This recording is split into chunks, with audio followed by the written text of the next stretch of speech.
يا نور الهلال أقبل تعال فالشوق طال. السلام عليكم ورحمة الله. maanta waxaa noo qabsoomay aftur wadareed aan ku samaysanay gaar ahaan atleetka waxaan ku samaysanay buurta calanka oo astaan u ah gobolka Cali Sabiix halkaas oo ku diyaarsanay afturkiini maanta vloggeeni wuxuu ku saabsan yahay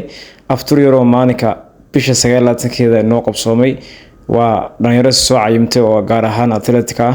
waa magaalada dusheedii jawi aad u degan ku qaadanayno oo waqti cadceedneen ay cadceedu sii dhacayso casarli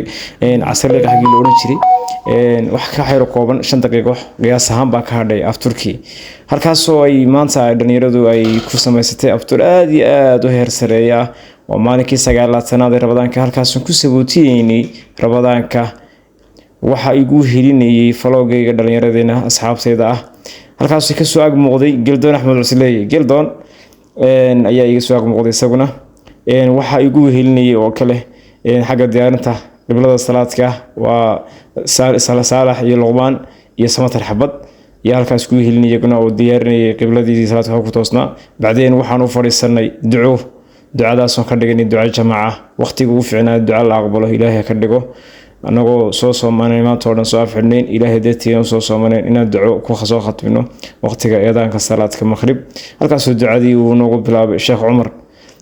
Ilaahay ducadaas duco la aqbalo naga dhigo Ramadaanka Ramadaan la aqbalo Allah ka yeelo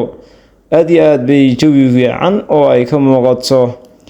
adkaar badan iyo qeyro badan oo aan ku sabootayno bisha Ramadaan ee barakeysan Allah Ramadaan la aqbalay duco la aqbalay salaad la aqbalay cibaado la aqbalay quraan la aqbalay sadaqa la aqbalay inta Allah ka yeelo waqtiga waxa gaaray afturkii hadeeto afturkii baa isku diyaar gareynay waan fadhiisanay afturkan ku bilownay Ilaahay afturkaas iyo cibaadada ku soo jirnay ka khayrkeedana si Allah ka yeelo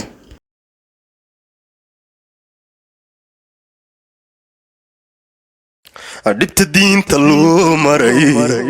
intuu nabigu buuru dheer iyo jararka dhaadhaca inta dhacaratiyo aan dhulcila ku soo maray intay dhagax ku tuureen nabiga intay dhaawac yeeleen nuurkii intay dhiigada Allah intay dhagax ku tuureen nabiga intay dhaawac yeeleen nuurkii intay dhiigada Allah habeenkii dhawaaqiyo waxyigu ku soo dhacay sida dhil lagu yiri dhaqankiyo caadadii dhulka talay adiga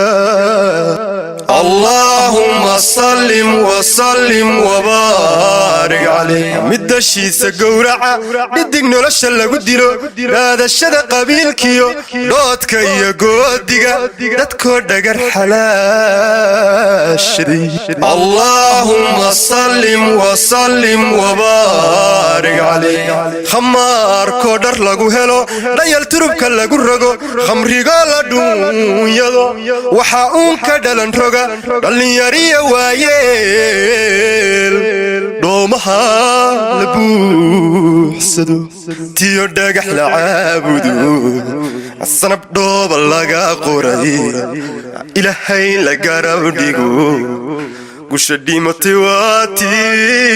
dhaqaqaaji lagu yiri intay dhagax ku tuureen nabiga intay dhaawac yeeleen nuurkii intay dhiigada Allah intay dhagax ku tuureen nabiga intay dhaawac yeeleen nuurkii intay dhiigada Allah dhagaxu yeeriya geedkii soo dhaqaamayo dayxii dhambalayo ayaduhu ku soo dhigay ma dhugtaan ku faartuye markii daadi waaye dilkiisana ku dhaartay wati dhuuma lagu yiri dhabbada madiiniyo dhinaceeda beegsaday intay dhagax ku tuureen nabiga intay dhaawac yeeleen nuurkii intay dhiigada